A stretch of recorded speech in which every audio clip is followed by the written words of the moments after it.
वालेकुम दोस्तों, क्या हाल है। उम्मीद करता हूँ कि आप सब खैरियत से होंगे।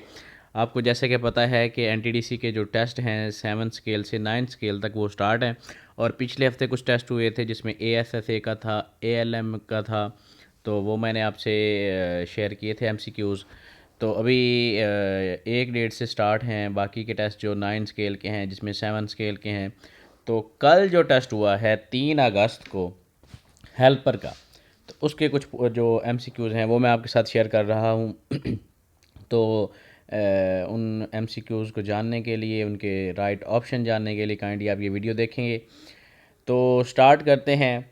पहले मैं आपको ये बता दूं कि ऑलरेडी मैंने बताया हुआ है कि जो एनटीडीसी का पेपर है उसमें टोटल मार्क्स जो होते हैं वो 85 होते हैं। कितने होते हैं? 85।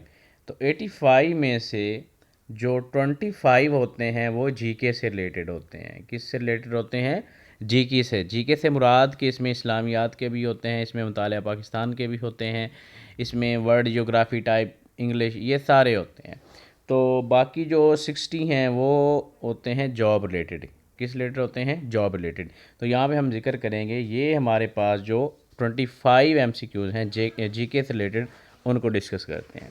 तो आए चलें देखते हैं। सबसे पहले है हमारे पास एक चीज़ मैं और आपको बता दूं यहाँ पे कि इसमें जो आप कहें कि स्टेटमेंट वगैरह वो आगे पीछे हो सकती है, लेकिन आपको आइडिया और क्लियर हो जाएगा कि यही एमसीक्यूज़ आया था। तो चलें जी स्टार्ट करते हैं। सबसे पहले जो हमारे पास एमसीक्यूज़ था वो था which country known as land of maple leaf. ये आपको वो ये बताएगा कि किस मुल्क के झंडे पे मैपल लीफ की शक्ल है, इस तरह करके वो आपसे, या सिर्फ आपसे वो ये पूछ सकता है कि land of maple leaf is. ठीक है। तो इसका जो राइट ऑप्शन है वो क्या है? कनाडा। क्या है जी? कनाडा। और इसी तरह कनाडा के बारे में और काफ़ी सारे क्वेश्चन पूछ सकता है, जिसमें से एक ये भी है कि which country has the largest coast line. ठीक है। कोस्ट लाइन किसे कहते हैं? कि जी ऐसी कंट्री जिसका एक बॉर्डर, या आप कह लें कि एक साइड पे समंदर हो। ठीक है। समंदर और जो कंट्री के दरमियान एरिया होता है उसको क्या कहते हैं जी? Coast line. तो जो कौन सी कंट्री है जिसकी लार्जेस्ट कोस्ट लाइन है, तो वो कौन सी है जी? कनाडा। नेक्स्ट देखते हैं। नेक्स्ट हमारे पास है bull fighting is the national game of which country.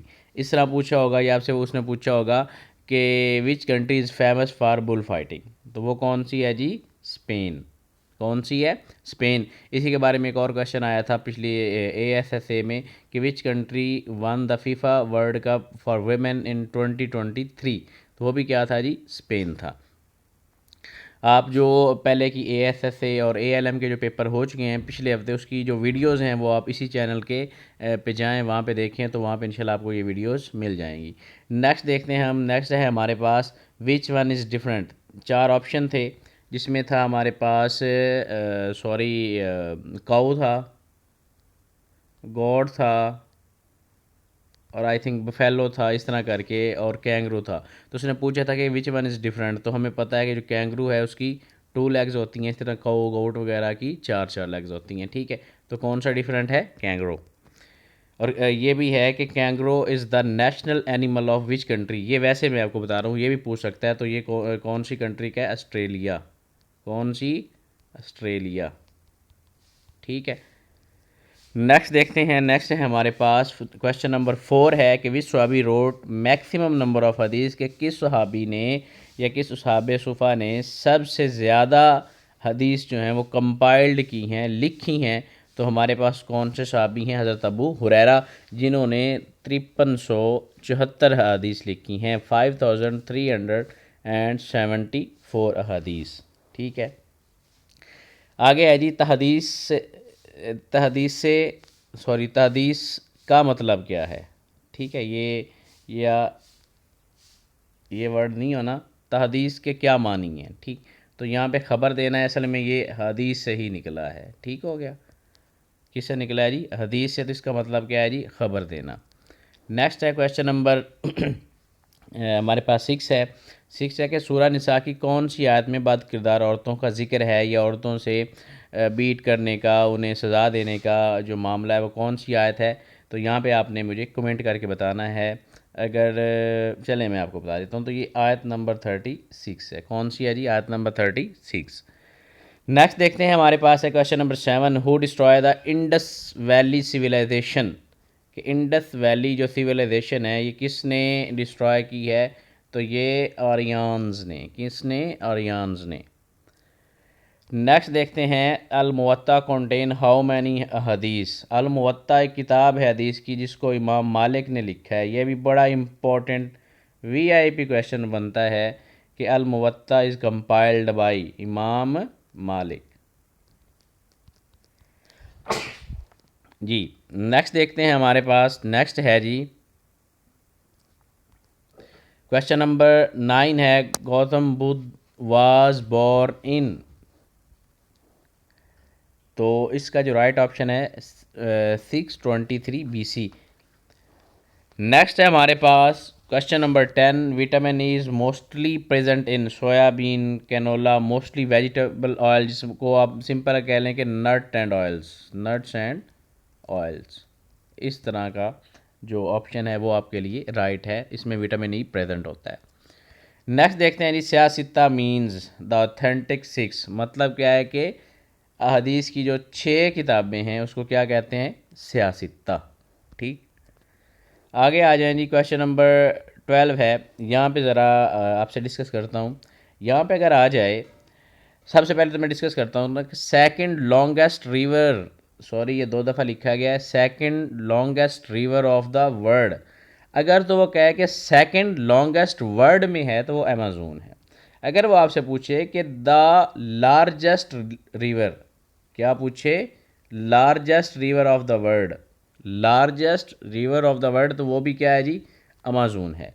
अगर वो आपसे पूछे कि फादर ऑफ रिवर, क्या पूछे जी? फादर ऑफ रिवर, तो वो भी क्या है जी? अमेज़न है। ठीक है, सेकंड लॉन्गेस्ट अगर पूछे तो अमेज़न है, लार्जेस्ट पूछे तो क्या है जी? अमेज़न है, फादर ऑफ रिवर पूछे तो जी अमेज़न है। ठीक हो गया। लेकिन अगर वो आपसे पूछे कि लॉन्गेस्ट रिवर, क्या पूछे? लॉन्गेस्ट रिवर पूछे, तो जो लॉन्गेस्ट रिवर है वो कौन सा है जी? नील है, फर्स्ट लॉन्गेस्ट। ठीक है, मतलब कि लॉन्गेस्ट उस वो कौन सा जी? दरियाए नील है। इसी तरह अगर वो पूछे कि longest river in Pakistan, longest river in Pakistan, तो वो कौन सा जी है? इंडस रिवर, दरियाए सिंध। कौन सा है जी? इंडस रिवर, दरियाए सिंध, पाकिस्तान में। ठीक है, और इसी को ही एक और नाम देते हैं, बड़ा इंपॉर्टेंट है, कि father of waters. Father of water का अगर आपसे पूछें तो वो भी कौन सा है जी? दरियाए सिंध है। कौन सा जी? दरिया सिंध, जिसको हम इंडस रिवर कहते हैं। क्लियर हो गया जी। नेक्स्ट देखते हैं, नेक्स्ट है हमारे पास मतन मीन्स। मतन है कहते हैं जी ज़मीन का उभरा हुआ हिस्सा। ठीक है, क्या कहते हैं जी? मतन को ज़मीन का उभरा हुआ हिस्सा। अरबी में भी इसमें कुछ डाउट्स हैं, वो ज़रा आप क्लियर कर लीजिएगा कि अरबी में इसने पूछा है तो अरबी में इसका क्या मानी है। नेक्स्ट हमारे पास question number 14, what is the meaning of सनद। सनद का मतलब क्या है? सनद द लीन अपोन, जिसको आप कहते हैं टेक लगाना, ये इसका राइट ऑप्शन है। ठीक हो गया। नेक्स्ट है जी हमारे पास question number 15, what is the meaning of सही। सही का मतलब होता है एक्यूरेट। ठीक है, अब इसने ये किस वे में पूछा है? अरबी में भी है, इंग्लिश में भी है, उर्दू में भी है, तो ये भी आपने क्या करना है जी? अपने अकॉर्डिंग जो उधर ऑप्शन दिए हुए थे उसके अकॉर्डिंग आपने देखना है कि उसने किस अरबी के लिहाज से पूछा है, इंग्लिश के लिहाज से पूछा है या उर्दू के लिहाज से पूछा है। तो अगर उर्दू के लिहाज से पूछा है तो इसका मतलब क्या है जी? एक्यूरेट है। Largest country of world by area, area के लिहाज से जो दुनिया की सबसे बड़ी कंट्री है वो कौन सी है? रशिया। ठीक हो गया, कौन सी है जी? रशिया। आगे है, किस सूरत में ख़त्म नबूवत के बारे में ज़िक्र किया गया है? तो वो कौन सी सूरह? अहज़ाब आयत नंबर 40 में ख़ातमुन नबीयीन का जिक्र किया गया है। आगे है जी क्वेश्चन नंबर 8 है, इस्मुर रिजाल का बुनियादी मकसद क्या है? तो ये आपने मुझे कमेंट्स में बताना है कि इस्मुर रिजाल का बुनियादी मकसद क्या है। तो ये कुछ क्वेश्चन थे 18 तक जो मेरे तक पहुंच सके हैं, तो मैंने उसके जो एक वीडियो बनाई है आपके साथ आंसर शेयर किए हैं, जिनके आप स्क्रीनशॉट ले सकते हैं, इनको तैयार कर सकते हैं, जो कि आइंदा आने वाले पेपर्स में आपके लिए हेल्पफुल साबित होंगे। पहले वाली वीडियो भी याद देखें, तो ये भी देखें, इंशाल्लाह काफ़ी फ़ायदा होगा। तो ये कुछ हमारे पास क्वेश्चन थे, 18 तक मैं कंपाइल कर चुका हूँ। तो ये आपके सामने मैंने शेयर किए हैं, और इंशाल्लाह आइंदा जो पेपर्स होंगे उनकी वीडियोस भी आपके साथ शेयर करूँगा। तो ये आप जो क्वेश्चन हैं ये अच्छे से देखें, आगे शेयर करें, दोस्तों के साथ शेयर करें। तो इंशाल्लाह आने वाली जितने भी टेस्ट होंगे उनकी वीडियोस भी मैं इंशाल्लाह आपके साथ शेयर करूँगा जी। अल्लाह हाफिज़। ये था हमारे पास हेल्पर NTDC का टेस्ट जो 3 अगस्त को हुआ है।